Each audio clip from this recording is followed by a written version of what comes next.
Howdy and welcome to J76 Gaming. I am your host, Jimmy Wild, and this is the J76 Gaming Podcast. This podcast is constantly evolving, but the format is really pretty straightforward. I'll talk about some gaming industry news. I'll talk about some of the games that I've been playing, games that I want to play, and then we'll also get into some of the collector side, so physical games that I've been collecting, and then we'll get into the main topic for the week. And as always, timestamps will be available in the description below, and there will be a post on the website j76gaming.net that will have links and additional content for each episode. So if you're interested, go ahead and check out j76gaming.net. All right, before we get into the episode, I did want to just take a moment to say thank you for watching the podcast. I look forward to filming it every week, so I genuinely want to say thank you for watching it. It means a lot. So, and remember, if you do like the podcast, go ahead and like and subscribe. That means the world to me.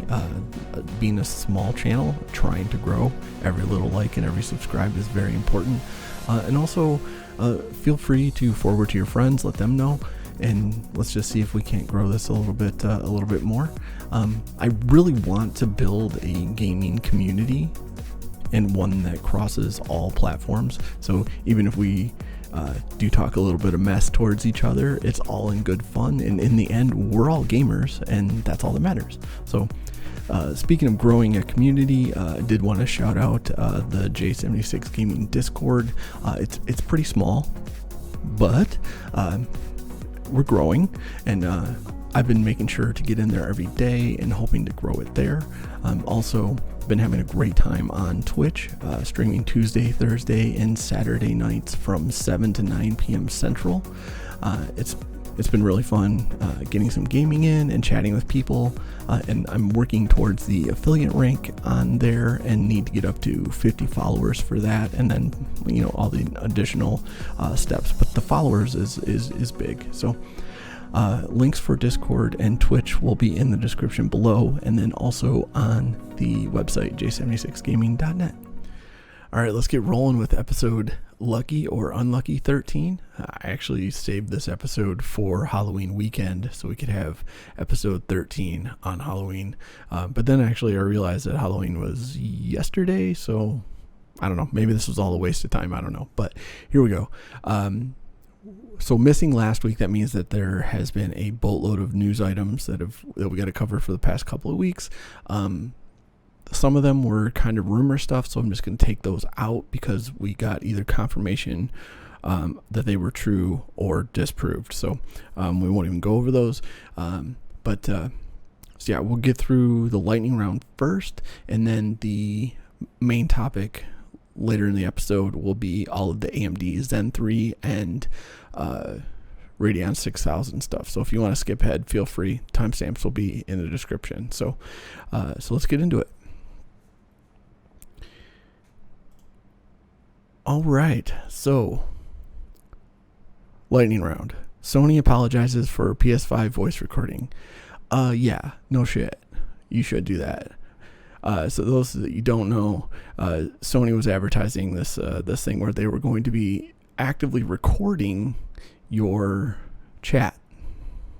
So naturally, people were outraged because, hey, stop recording our conversations. So Sony's explanation was, well, we just wanted to catch bullies. No, you wanted to spy on our shit. So stop it. Anyway, all right, moving on.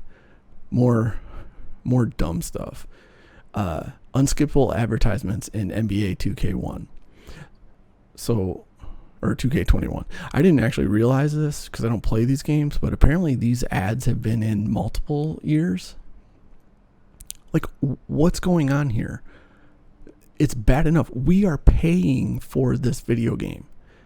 We are paying for these products. Don't put advertisements in it. Get out of here.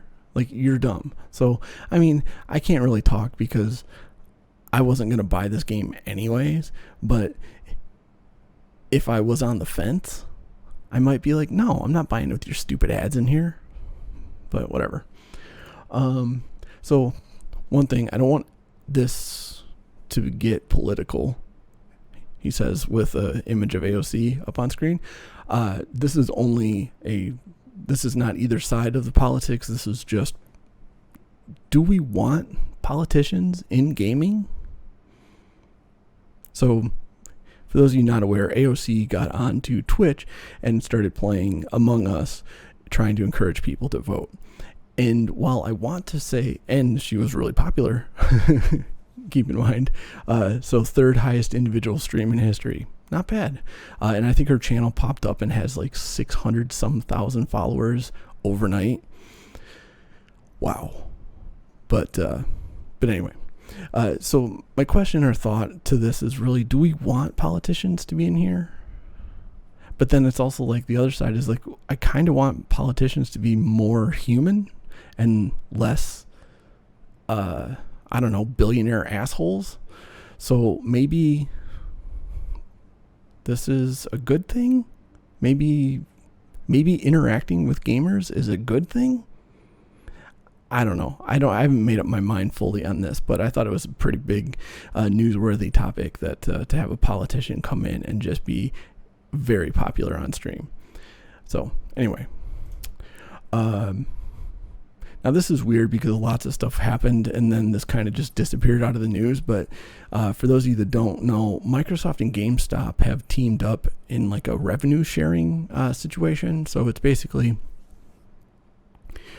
every Xbox that is sold in a GameStop has revenue sharing for all of the purchases made on that Xbox.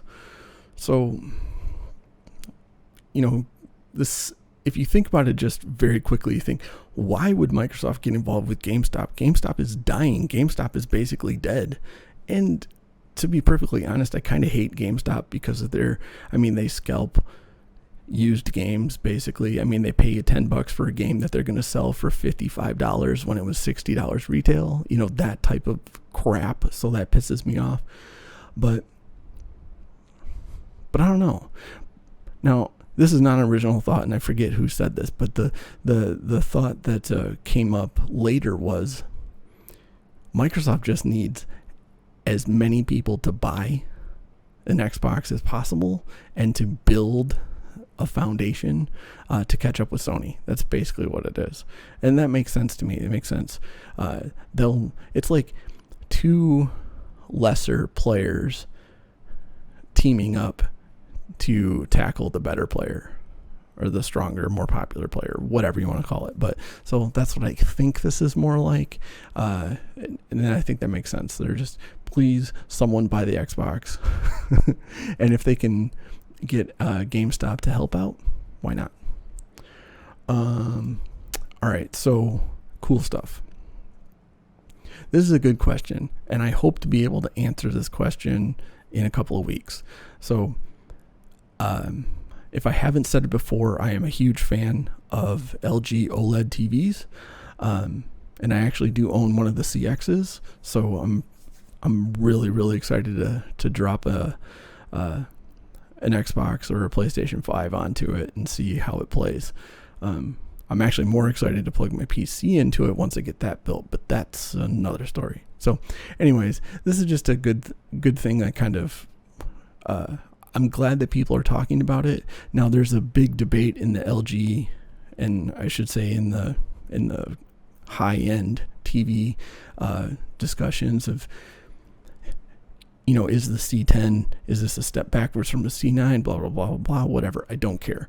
What I do care is HDMI 2.1, and that's going to be on our new Nvidia graphics cards and is on these new C10 TVs. So I'm hoping that this is a match made in heaven.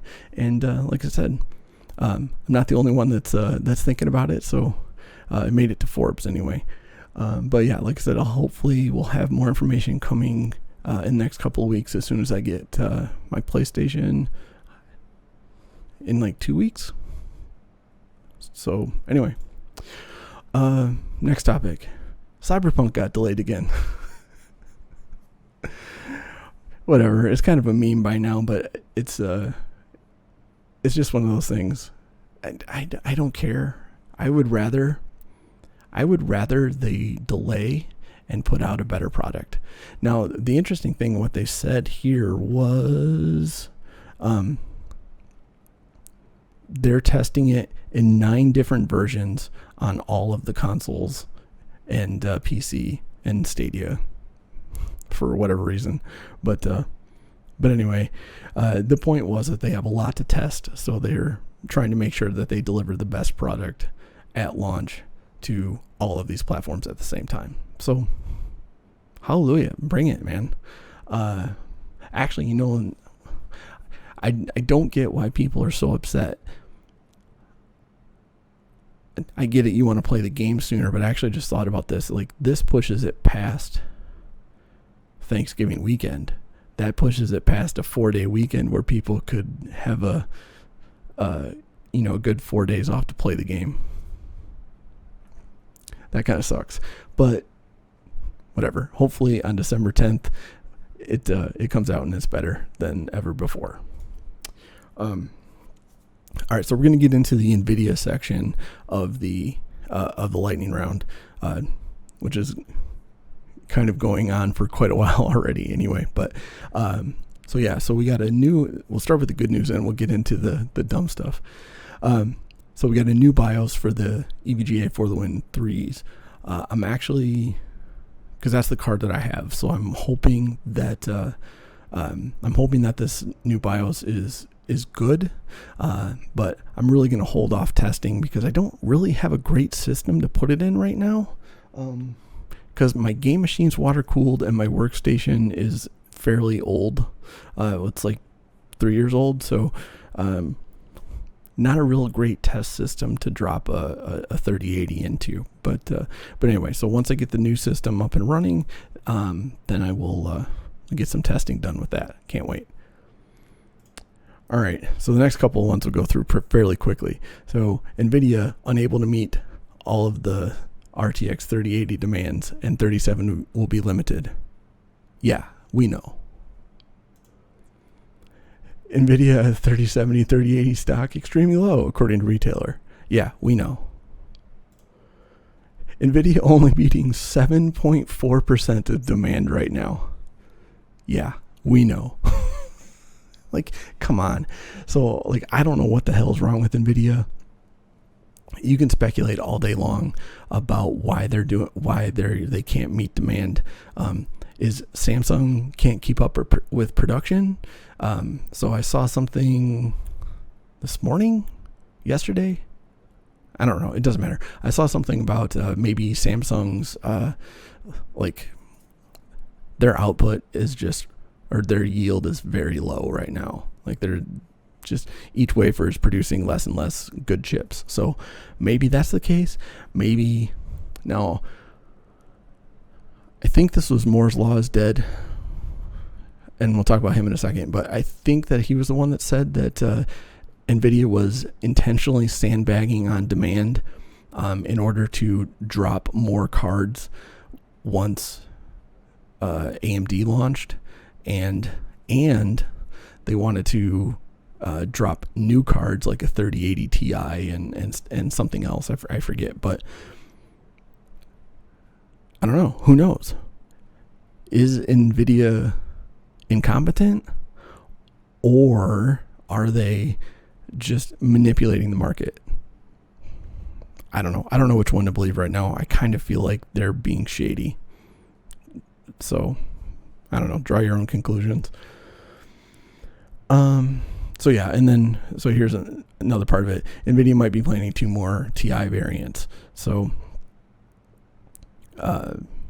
so I think they're 3060 and 3080.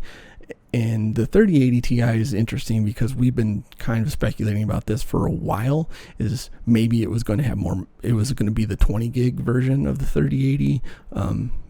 Anyways, it seems like there might be a higher core count coming out, maybe with more memory also, and that might be the 3080 Ti. So we'll see about that. But Yeah, so then because we also had this news that Nvidia is officially canceling the 3080 20 gig and the 3070 16 gig. So yeah, so I don't know where this all kind of plays out. The only thing that we do know, or at least we think we're pretty sure about now, is that it's gonna be a 3060 Ti. So it'll be somewhere below the 3070, but it will compete better.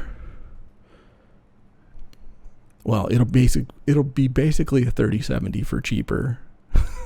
it'll be below it, but it'll be enough. It'll be cheaper enough to make it really, really competitive with the AMD cards as they come out. So we'll see. And I think the funny part of this is it's supposed to be launching on the 17th of November, which is the day before AMD launches the 6800 and 6800 XT on the 18th. So, coincidence? I don't know. Yeah, so this is interesting. Like I said, we'll cover more AMD stuff later, but this is just kind of a quickie. So AMD is apparently trying to work with the retailers to get a better launch than Nvidia had, and they actually have some requirements. And like I mentioned before, Moore's law is dead. So he has this posted, and there's a lot, you probably can't read it real well, but the point is that AMD has a list of things that is hoping and encouraging the retailers to do stuff like bot protection, CAPTCHA, purchase limits, reservations, manual order processing, and limiting reseller sales, and then allocating carts to inventory for a set period of time, so that their cart doesn't get blown up like what was happening on everything else right now. You put it in your cart, you try to get through and make your purchase, but then the item is sold out now because there was no protection on your cart in particular. So we'll see how all this goes. Hopefully AMD has a better launch, but I mean, really, demand is going to exceed supply, and that's all there is to it. What's this? Okay, this is similar.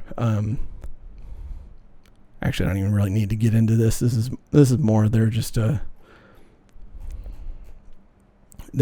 I said, they're trying to make sure that they have a better launch than Nvidia did for both their GPUs and their CPUs.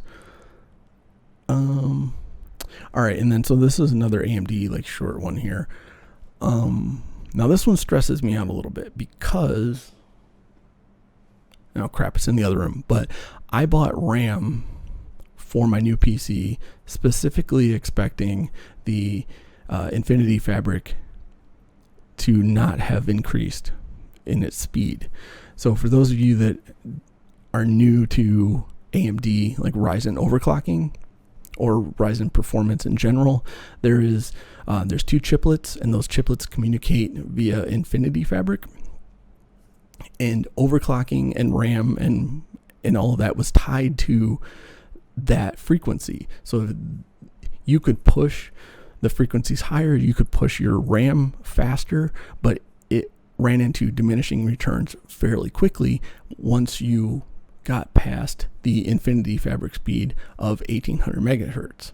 So that meant the sweet spot for Ryzen 3000 series chips was 3600 DDR4 3600 megahertz, because DDR is double, so half of that is 1800. So 1800 megahertz on your RAM, 1800 megahertz on the Infinity Fabric. So that was awesome. So here now we have this rumor. I don't know if it's a rumor or speculation, whatever you want to call it, but apparently with the new design in the 5000 series, the Infinity Fabric is going to more easily achieve 1900 megahertz or 2000 megahertz. So that would mean that 4000 megahertz RAM would be the sweet spot. So, yeah. On the one hand, I guess I don't care, but on the other hand, it's like I bought the RAM at 3600 megahertz, expecting 1800 megahertz Infinity Fabric. So we'll see. But I did buy a relatively high-end G-Skill kit that's supposedly, according to BuildZoid, will overclock like a champion. So I might be able to get to 4 gigahertz anyway. So we'll see. All right, what else we got? Oh, actually, that is what we'll get into later. So spoilers for the main content is that AMD has new graphics cards out, and they published new benchmarks. So we'll get into that in a bit. But first, actually, what are we doing next? We'll get into the collection updates. No, that's a lie. We're going to get into what I've been playing. I forgot my own order. All right, so what have I been playing? I've been playing Doom Eternal. I was actually streamed 2 nights Doom Eternal this week. I missed last night's stream. I've been working nonstop this weekend on videos, so I was in the middle of editing a video last night and didn't get to streaming. By the time I realized what time it was, I was like, oh, I was supposed to start an hour ago. But anyway, just reminder, I'll be streaming 7 to 9 p.m. Central Time, Tuesday, Thursdays, and Saturday nights, except for last Saturday. But anyway, so I've been playing Doom Eternal, and it's really fun. But I did realize that my reflexes are not as good as they used to be. I'm a little bit out of practice here, so I need a little bit more time to get used to playing this type of game again. And I thought about it too, is I'm used to playing cover-based, like a Division 2, or, I was playing Gears 5 a little while ago. So switching from cover-based to run and gun is a little bit of an adjustment. Plus, I'm not really big on changing the default key bindings on games. I just tend to let them all be as they want to be. But the Doom keys are just different enough from most of the games that I play that it's like taking a little bit of getting used to. But whatever, that's fine. I'll be playing that more this week. Actually, I don't think I picked up Genshin Impact this week at all. I want to play more of that too. Like, I don't know, too much going on. So what else was I playing? I was playing Adventure Capitalist. Now, if you don't know Adventure Capitalist, you should probably, and you have an addictive personality, you should probably stop listening right now. But Adventure Capitalist is like a silly free-to-play game where basically you have businesses, and these businesses produce something, and then you buy more businesses, and then you get more stuff. And it's a mathematics based game, and it's just click, and whatever. So yeah, it's addictive. It's super fun it's fun in a boring way, because you're just watching numbers go up. That's all. But it's got just what you need. So anyways, the kind of the big news for me was that in Adventure Capitalist on PC anyways, they have events every week, and you get some pretty decent rewards for these events. Well, anyways, the last event last week, I actually won. So I came in first place, so I got I got all the sweet rewards, which basically just help you play the game. It's just items for the game, so you can play the game more efficiently, faster, whatever. So anyways, but this week I'm not as into it, so I think I'm in the top 10 still, but I'm not really, my heart's not in it, so I don't think I'm gonna get caught up and be close to the top again. But yeah, it's fun. But if you really want, in the events, the game itself is fun because you can just play it however you want to play it. But the events, you really got to push yourself. And last week I spent, the 5 days basically no lifing it, and I don't want to do that anymore. At least not this weekend. But anyway, so I've been playing that. It's up right now on this monitor. Anyway, so I did want to talk about one thing. Is I have a little bit of a crisis on my hands, a gaming crisis. I've talked about this before, but I love Final Fantasy XI. It's my favorite video game of all time. I have the most hours and effort and money wrapped up in this game. And yeah, it is the game for me. But I kind of want to cancel my subscription because I'm not really playing it right now. But the act of canceling it, it's like a little piece of me dies. And so I don't want to do that, even though I could just turn it right back on the next day. I'm still terrified to actually cancel it. So I need to either cancel the subscriptions or get back to playing it. So I don't know. I don't know what I'm going to do. It's going to be a day by day. But my renewal is on November 4th, I think. And so here it is, November 1st. I have to, I got to make my decision before I get billed again. But anyway, so that's it. We'll go ahead and jump into the collection update. So the collection update is kind of boring again because I haven't been buying games. I've been buying hardware for the new PC. So there's not enough room in the wallet for both of those. So it's hardware has been the winner in priority. So actually, we'll show two things that I did just get. They're like the last things that I need until I get a CPU. So AMD, I'm looking at you. November 5th, I need to get my. I can't tell. I think 5900X is where I should probably go. I would love a 5950X, but the increasing the price by almost 50% to get 25% more cores seems excessive. But we'll see. I don't know. We'll see. Hopefully I will be smart and get a 5900X and not get the 50, but we'll see.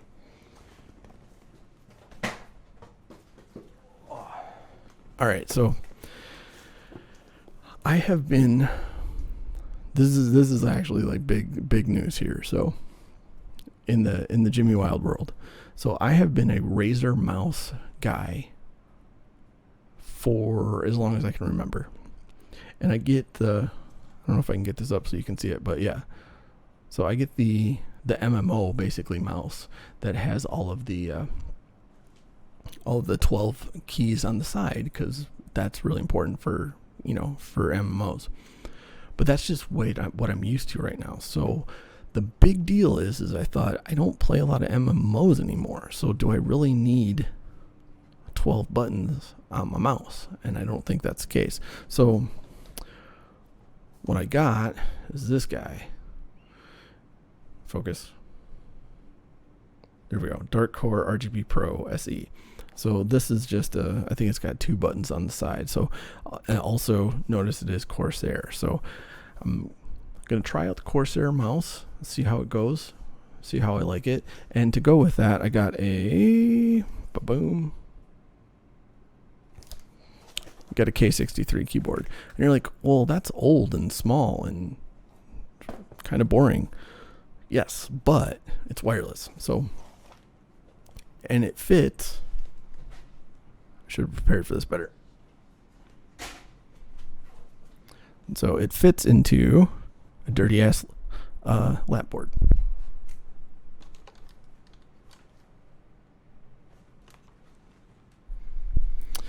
So yeah, so the new PC is going into the living room where the TV is. So I needed a wireless solution, and I like playing with controller for a lot of stuff, but if I'm going to play like a shooter, if I'm going to play Doom, I can't play it with controller. So I needed a good wireless solution, and because I'm sitting on the couch instead of at a desk, I needed something to put mouse and keyboard on. So I got this Corsair lap board, which I love. It is fantastic. All right, so the episode's getting long already, and I apologize for that, but I do want to get into the collection revisit, and I will try to go through it a little bit quicker. But for those of you that like the RTS games, you may have seen that Age of Empires 3 came out with their definitive edition. Was it last week, or maybe it's been a minute, but anyway. So I thought that I would go through my original Age of Empires 3 Collector's Edition. So that's this guy. So we'll go ahead and crack this open. It's got slipcover. And then opens like so. And that's hard to do, so I'm going to do it this way. Alright, so here we go.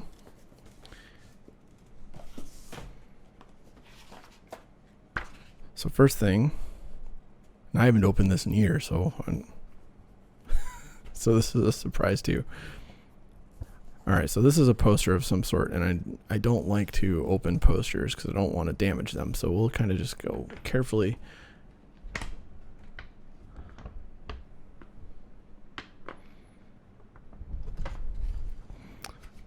Alright, so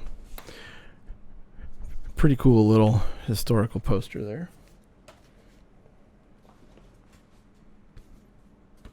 Alright, so nice big paper player's guide.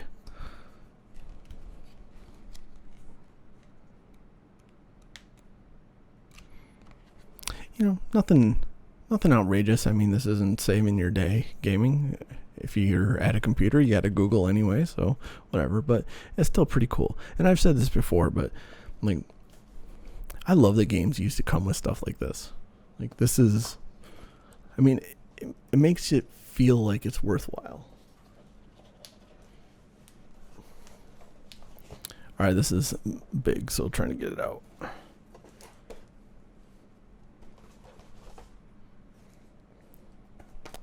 Now, one of my weak spots is gaming books. So, Art of Empires, Art of the Age of Empires, and I haven't cracked the binding on this, so we're not going to get too far into it. But, I'll try to go in there. I'll try to find something good that I can. So here, just a book full of art, and I love this stuff, but I love everything to be in perfect condition. So yeah, we're gonna not open that anymore. What else? So we got a making of DVD. We got a soundtrack.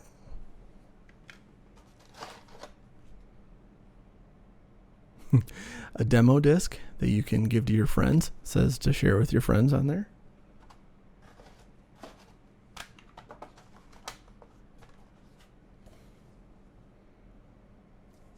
And then we have the game itself.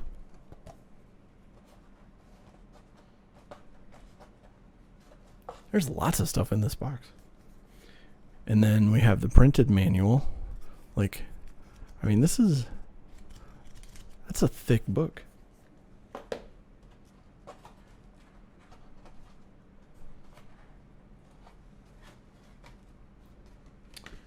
All right, and then because the manual is too big, we got a quick reference guide. So, quick reference. What do we got in here? We got units, hotkeys, civilization attributes, and then we got the tech tree. So, cool stuff. But yeah, that's everything that's in the box. I don't remember what this cost. It was probably in the $100 range. Worth every penny.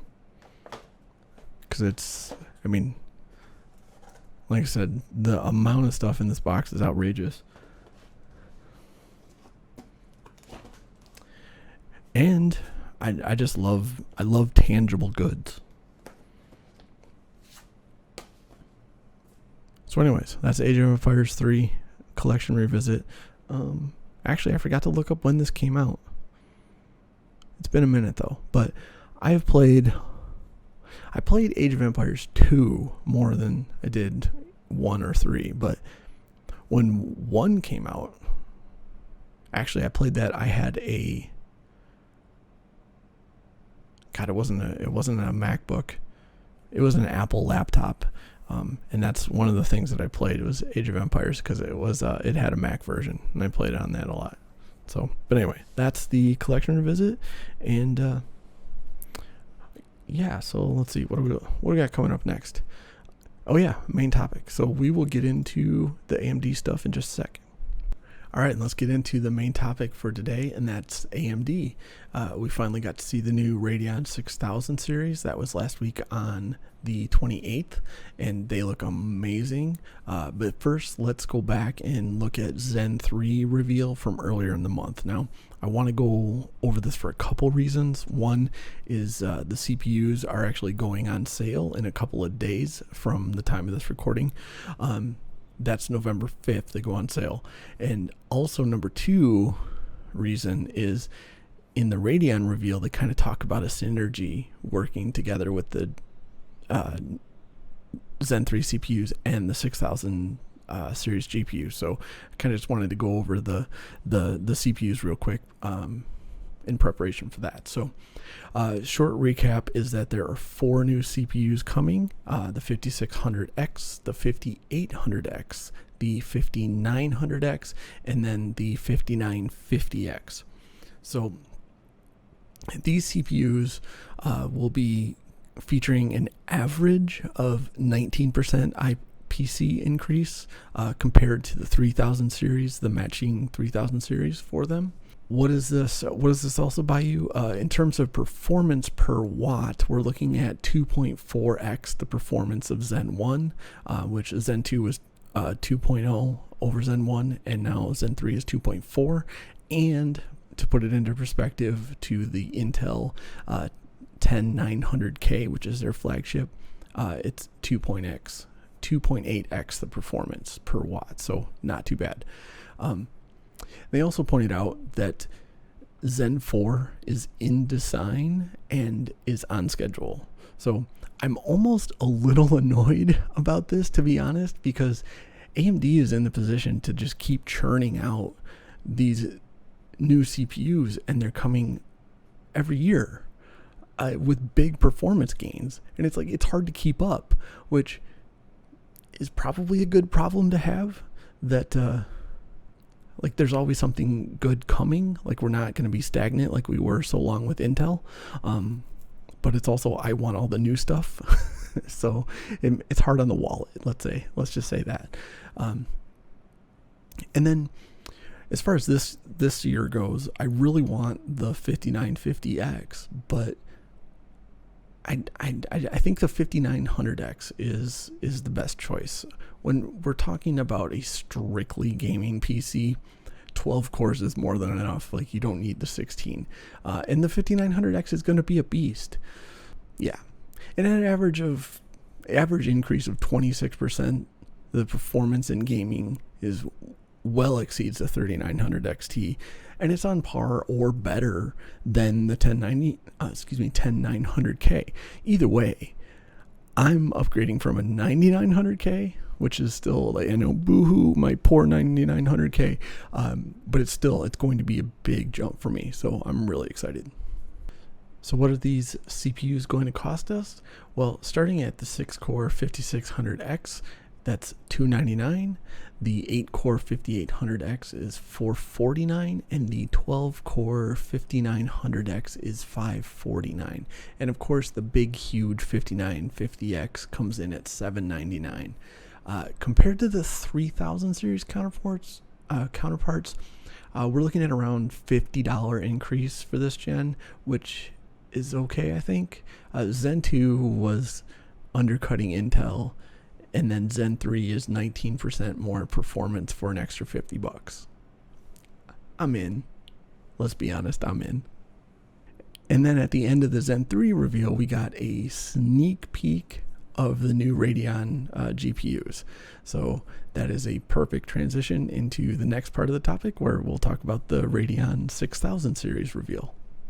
All right, let's get into the AMD Radeon reveal. It starts off with a look at the 6800 XT, and then shows some of the game trailers with Radeon imagery incorporated into it. It's pretty cool. Like, it's a fun little entrance into it. But I mean, the whole time I was just thinking, I was like, let's go.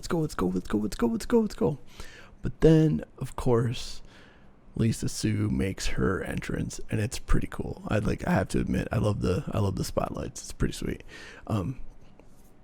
But she kind of gets into how a quick review of AMD and how they're powering both the new Xbox and PlayStation consoles, and now even that they have the new GPUs, the new Zen 3 CPUs. I mean, they really are, like they say on there, they're really where gaming begins. Now, of course, you can do whatever you want without any of this, but I mean, this is a pretty cool company right now with what they're offering gaming, between consoles and PCs. So it kind of goes into how AMD is on this graphics journey. It's kind of mirroring what the CPU side is doing. They wanted 50% improvement each generation. So for the GPU side, it's the RDNA 2 is at 50% more than RDNA 1, which was 50% more than the original GCN. So yes.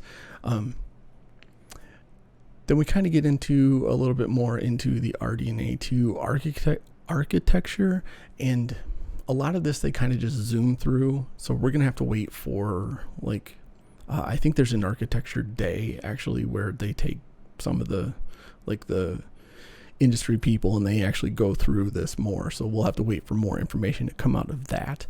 But in the meantime, we got kind of a once over. So we can see that we have new features that are increasing performance and efficiency. And like I said, we'll have to wait to see how they're actually doing that. Now, there's an important thing about AMD that can be a little bit confusing. So if you follow graphics cards at all, but you don't really dig too much into it, so Nvidia has CUDA cores. Now AMD has compute units, or CUs. So if you see that in the documentation, CU, that's what it is. And if you want to think of it, like I said, it's the equivalent of the Nvidia CUDA core. It's not a one-to-one comparison by any means, because Nvidia will have thousands of CUDA cores versus AMD's 72 compute units. Another difference is that they actually AMD CUs can do the ray tracing as well, but Nvidia has to have specific ray tracing cores. So I don't know which one's better. I don't really care. They are different. So another thing that they kind of cover is the Infinity Cache. So I think they're trying to go. Actually, I'm not sure what they're trying to accomplish here. Basically, what they have is they have GDDR6 memory on the cards versus NVIDIA's GDDR6X on the high ends, on the 3080s and 3090s anyways. So the difference is the memory bandwidth. So AMD's response to that is to use this Infinity Cache that, according to them, is actually faster than, or is more effective bandwidth than GDDR6X. So 256 versus 384, but the GDDR6 with the cache is more bandwidth. So we'll see how it actually plays out. We'll have to wait for more. But also, according to AMD, everything that they've shown allows for 30% more frequency versus RDNA, and it's still at the same power. So that's pretty cool. If it's all true, it's pretty cool. And then, of course, we see the ever so important performance per watt, and At a goal of 50% for RDNA 2, they have achieved 54%. So good job. And then kind of like the first little performance slide is, what does this mean for 4K gaming, which is my favorite topic, 4K gaming? It looks like it's double the performance of the 5700 XT. All right, let's go ahead and check out some of the features of the new cards. So I'm going to skip around a bit to cover the features, and then we'll wrap up with the cards side by side.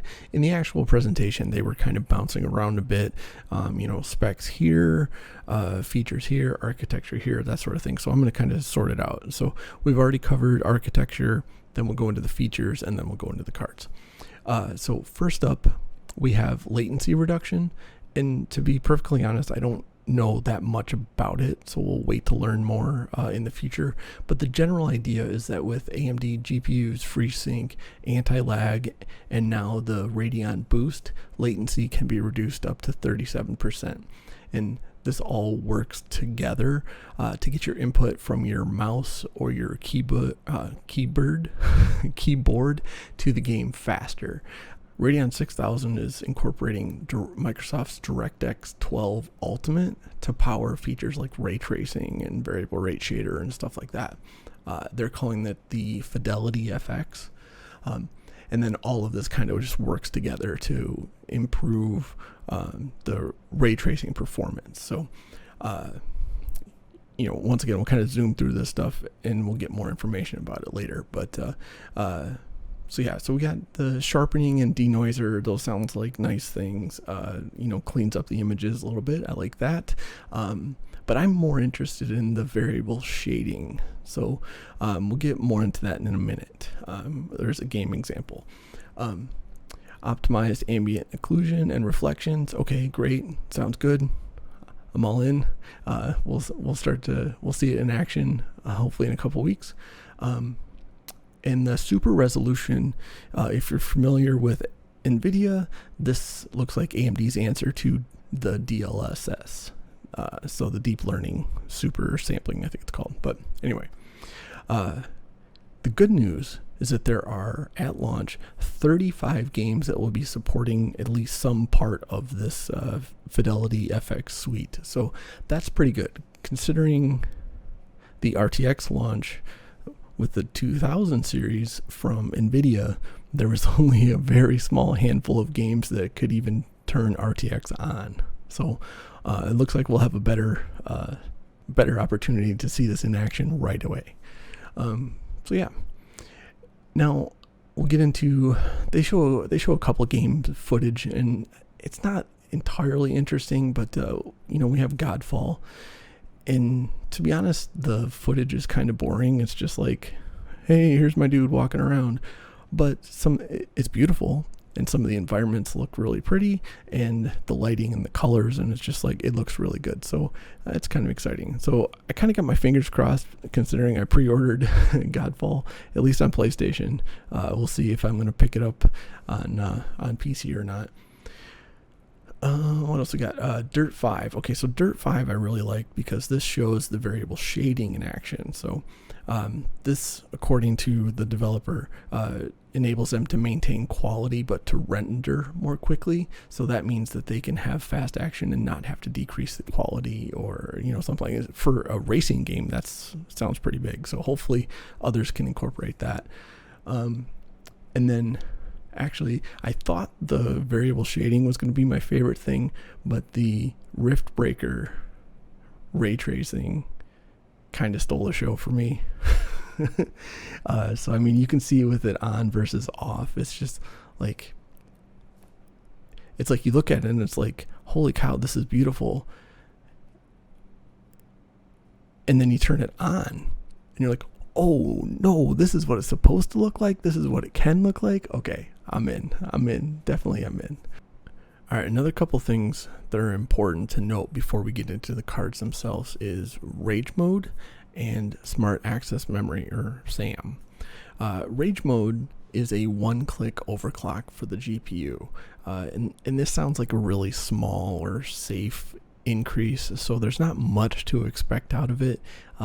but it's something if you don't feel comfortable overclocking for yourself. So, I mean, if you can click a button and get 1, 2, 3% increase in performance, then why not? It's free, just do it. So that's kind of cool, but I mean, anyone that's really looking to overclock is not going to use that, but that's fine. It's nice that it's there. And what I think could be a game changer is the smart access memory. If you have a Zen 3 CPU, a 500 series motherboard, which I don't know if we have confirmed if it's the B550 and the X570 or just the X570, but if you have a 500 series motherboard, a Radeon 6000 GPU, then your CPU can access the GPU memory directly, so without going through the chipset. So that is very, very important. So this should be able to allow games to load assets more quickly and efficiently, and it's going to be something that we'll need to see some testing on for sure, because what AMD is building here is if you use all of the latest AMD technology, you could have a significant leg up on someone that's using Intel and Nvidia or Intel and AMD. So if you have a mix and match, you might be losing, I mean, even if it's 5%, like if you want to tell me you can get 5% performance just by matching your AMD CPU and GPU, then sure, why not? So lots of good stuff here. So that's, I think, enough of that. Let's get into the cards themselves, because this is kind of exciting. All right, now the cards. So I have to say that I really like the look of the Radeon 6000 cards. It's pretty simple, but it's a clean look, and you know, it's modern. If anything, it's a nice change from the dent of the of the 5700. But anyway, let's start off with the 6800. This is the direct competition to the Nvidia 3070, which, remember, has a retail price of $499. Now, can you get one? No, but $499 in theory. So we're looking at 60 CUs, 1815 for the game clock, and 2105 megahertz for the boost clock. So game clock is AMD speak for the base clock, and that's what it should be able to run at, as long as it doesn't completely overheat. As long as you get some airflow in your case, you should be able to run it at 1815. And the boost clock is for like a temporarily intense moment in the game, intense graphic moment in the game. So where you just need to boost for a short period of time. Now we got 128 meg of infinity cache, which we'll kind of need to find out if that's a lot or enough or whatever, because this is new. So, but as far as cache goes, 128 meg seems like quite a bit. So that's good. We have 16 gigabytes of GDDR6 memory, and I think that that's going to be a talking point a lot in the testing of these cards. So, so we'll see how that goes. But of note, this is more than the 3070 card has. The 3070 has 8 gig, I think, and the 3080 has 10 gig, but that's GDDR6X. But it is less than the 3090. The 3090 has 24 gig. So just for context. So once again, we'll need to wait for the benchmarks on here. But and then we see we have a 250 watt power. Considering how far Nvidia is pushing power usage, it's nice to see AMD keeping it a little bit lower. So, and at 1440p, you can see it trading blows with the 2080 Ti. And to AMD's point, a lot more people are using 1440p now. So it's important. So this is a very important slide, a usable slide for a lot of gamers. Now the 4K numbers coming up are nice, but really people play at 1080p and 1440p. The 4K numbers are small, so but I appreciate it because I am a 4K gamer, so I love it. The games that I think of note are Borderlands 3 and Division 2. So not only are those two of my favorite games, but they are very hard on your GPU, so those are good numbers. Note though that this slide indicates that smart access memory is turned on. So remember, that means that they have a AMD CPU and AMD GPU, and they have smart access memory turned on. So what is this card going to cost? Well, $579, and it's launching on November 18th. For performance, that's a great price. It is interesting though, because it's $80 more than the 3070. So is AMD banking on the fact that you really can't buy an Nvidia card right now, or what? Or do they just not care? They think that this card is worth that. So I don't know. We'll see. Hopefully it sells a ton. Next up, we have the 6800 XT, and this is like the direct competitor to the Nvidia 3080, which retails for $699. Once again, if you can actually get one. This has 72 CUs, so 20% more than the 6800. Game clock of 2015 megahertz and boosting to 2250 megahertz. So those are some big numbers. For reference, the Nvidia 30 series top out about 2000 megahertz without paying some extra attention to cooling. So yeah, that's pretty impressive. It has the same cache and memory, but it's up to 300 watt power now, compared to 320 watt for the 3080. All right, so what do we got for 1440p gaming? It's pretty intense. Once again, look, the titles to look at are Borderlands and Division 2, both of them well over 100 FPS and comparable to the 3080. Take note that this slide does not indicate use of rage mode or smart access memory. This is a direct comparison to the 3080, so that's pretty cool. Onto the 4K. Once again, directly compared to the 3080, and it's trading blows. Once again, all of the titles are over 60 FPS, and even Borderlands at 63 FPS. And I can confirm how tough it is to run Borderlands on my 2080 Ti. It does not run amazing, but yeah. All right, and so what do we have for the price? Boom, $649 on November 18th. Wow. That is impressive. But then, of course, we have Lisa Su coming out swinging and dropping the bombshell 6900 XT at the end. Now, I've seen this in the rumors, the 80 CU rumor, so this wasn't a huge surprise to me once I saw the 6800 XT with 72 CUs, but there were a lot of people that I have seen their reaction, and they were genuinely surprised. So that's exciting. But we're looking at 80 CUs, and everything else is the same as the 6800 XT. But AMD is positioning this as the 3090 competitor. Remember, that's a $1,499 GPU. And as far as CUs go, it's only 11% more than the 6800 XT. So is that enough? But quickly, before we get to the FPS, Lisa Su makes note of the 65% increase in the performance per watt. So they even got more than the 54% for the 6800 XT. So that's impressive. And then of note for this slide, rage mode and smart access memory are enabled. You can see this, but the card is running alongside with the 3090. So within 5 to 10% either way. So super, super impressive. Like, yeah, really impressive. I did not think that AMD was going to get there. I thought the top of the line 6900 XT was going to go toe to toe, maybe toe to toe with the 3080. So I'm impressed with the numbers. But anyway, so what's this beast going to cost? Oh my God, $999 on December 8th.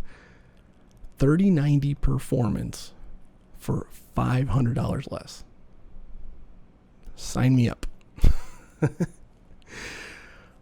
Wow. So what a presentation. And like many people have said this before, but it is a great time to be a gamer. Now I only have two questions. One, will there be enough stock to actually buy these cards and the CPUs? Probably not enough anyway. But Also, do these Radeon cards have HDMI 2.1 ports in them? Because if they do, then I could connect that to my LG C10 and then get the variable refresh rates. So if that is the case, then I'm going to be a little bit sad that I was the lucky one to get a 3080, because in theory I would want, probably want the 6900 XT. Phew. What an episode. I'm actually exhausted. So by the time I'm done with all this, I'll have spent about 10 hours researching, writing, filming, and editing this episode. And that's even before I get to doing the notes on my website on j76gaming.net. So yeah. So anyways, but before we go, I got one thing here. Let's see. Here we go. Whoop. Let me slide over. So I'll put this link in the comments. But what this is this is a response from AMD to some of the questions about the benchmarks. So what they have is they provided like I guess it's like a blog post or a press release, but you can go to this site. Okay, here we go. And you can basically pick your game. So we'll go with Borderlands 3. And so you can see more comparisons between all of the cards. And then they love this one. They love the FPS per dollar. And you can see the 6800 XT is basically the sweet spot.